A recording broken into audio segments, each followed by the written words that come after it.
Marcus Thompson was no stranger to long nights and empty wallets. At 35, he was a single dad raising his 8-year-old daughter, Aaliyah, in a cramped apartment on the south side of Chicago. After losing his wife to cancer 3 years earlier, Marcus had taken up driving for Lyft full-time. It paid the bills, barely, and gave him the flexibility to pick Aaliyah up from school and help with her homework.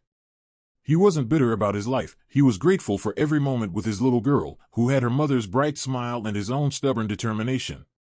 One rainy Friday evening in late autumn, Marcus accepted a ride request from downtown. The pickup was at a high-end hotel hosting a charity gala for children's hospitals. He pulled up in his modest Honda Accord, the kind with a few dents and a booster seat permanently strapped in the back. As he waited, a stunning woman in a shimmering white gown hurried out, clutching a small purse. She looked flustered, her blonde hair slightly disheveled from the wind. "Hi, are you Marcus?" she asked, sliding into the back seat. "Yes, ma'am." "Where to tonight?" She gave an address in one of the wealthiest suburbs outside the city. Marcus nodded and pulled away, glancing in the rearview mirror. She was beautiful, porcelain skin, blue eyes, elegant features, but she seemed distracted, scrolling through her phone. "I'm Victoria Harrington," she said suddenly, as if sensing his curiosity. "Thanks for the ride." "These events, they can be overwhelming." "No problem," Marcus replied with a warm smile. "Charity gala, right? That's good work you're doing." She laughed softly. "Trying to. My family's foundation hosts it every year." They chatted lightly as he navigated the slick streets. Victoria opened up a bit. She was 28, worked in her father's company, but felt trapped by expectations. Marcus shared about Aaliyah, how she loved drawing and dreamed of being an artist. For a moment, it felt like a genuine connection, two strangers bridging worlds in the confines of a car. Then disaster struck. About halfway through the ride, Victoria reached for a bottle of water in her purse. She took a big gulp, but something went wrong. Her eyes widened in panic. She clutched her throat, gasping, her face turning red. A nut, probably from the hors d'oeuvres at the gala, had lodged in her windpipe. She was choking. "Victoria? Are you okay?" Marcus glanced back, his heart racing. She couldn't speak, only wheezed desperately, pounding on the seat. Marcus swerved to the side of the road, hazard lights flashing. Traffic honked around them, but he didn't care. He jumped out, yanked open her door, and pulled her onto the pavement under a streetlight. She was turning blue now, collapsing against him. He remembered his CPR training from years ago, back when he worked security. First, the Heimlich. He wrapped his arms around her from behind, thrusting upward sharply. Nothing. Again. Still blocked.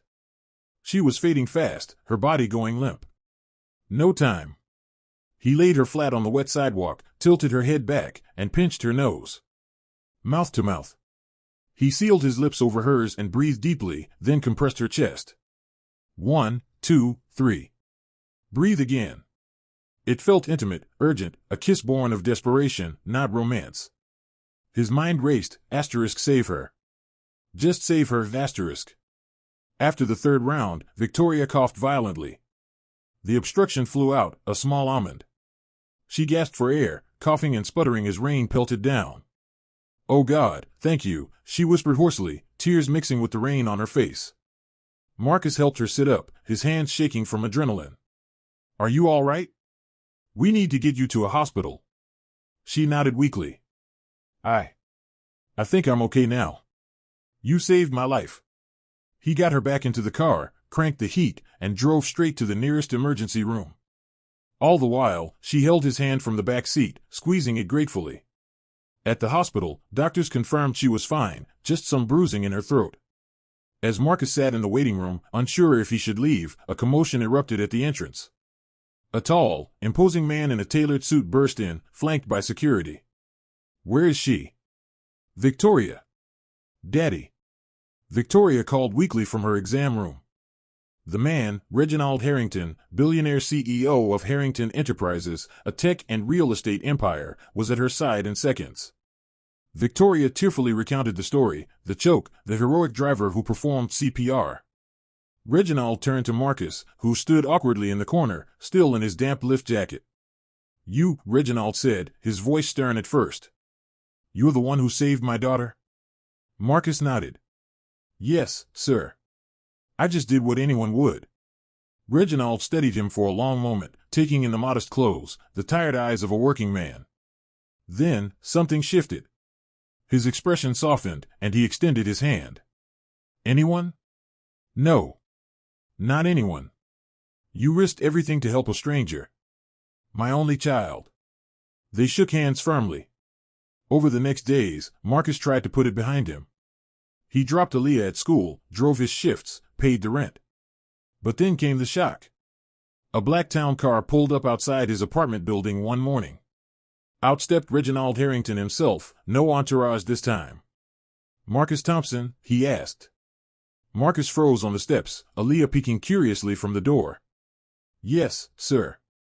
I owe you more than thanks, Reginald said. Victoria hasn't stopped talking about you. The man who saved her life. Marcus shrugged humbly. I'm just glad she's okay. Reginald smiled faintly. Come. Let's talk.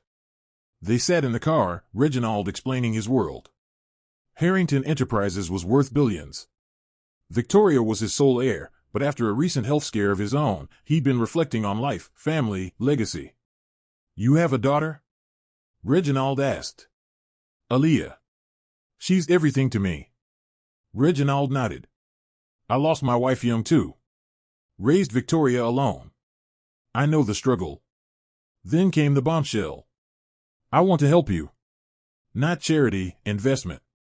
In you. Marcus blinked. Sir? You're a good man. Hardworking, heroic. I checked, clean record, great lift ratings. My company has a program for employee scholarships and startup funds. But for you, something more.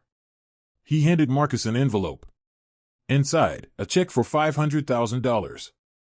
And a job offer, executive position in community outreach for the foundation, salary triple what he made driving. Plus full scholarships for Aaliyah's education, from now through college. Marcus stared, speechless. Why, he finally managed. Because you saved my daughter, Reginald said simply. And because the world needs more men like you in positions of influence. But there's one more thing. Marcus's heart pounded. Victoria, she wants to see you again. Not as a driver. As a friend. Maybe more. Marcus laughed in disbelief. Me? With her? Reginald chuckled. Stranger things have happened. That kiss saved her life. Who knows what else it started? Weeks turned to months. Marcus accepted the job. He moved Aaliyah to a better neighborhood, enrolled her in art classes she'd always dreamed of. And Victoria? She visited often, at first to thank him, then to talk. Dinners turned to dates. She loved Aaliyah's energy, and Aaliyah adored Miss Vicky. One evening, at the same charity gala a year later, Marcus stood in a tuxedo beside Victoria in her white gown, echoing that fateful night. Reginald raised a glass on stage. To second chances. And to the man who gave my daughter hers. The crowd applauded. Victoria turned to Marcus, her eyes sparkling. That emergency kiss, she whispered. Best thing that ever happened to me. Marcus pulled her close and kissed her properly this time, no emergency, just love. Reginald watched from afar, smiling. He'd gained a son-in-law, a granddaughter, and proof that kindness could change everything. What her father did next didn't just shock Marcus, it transformed his life forever. From a struggling single dad to part of a billionaire family, all because of one heroic act on a rainy night. And they lived happily ever after, proving that sometimes, fairy tales start with a lift ride.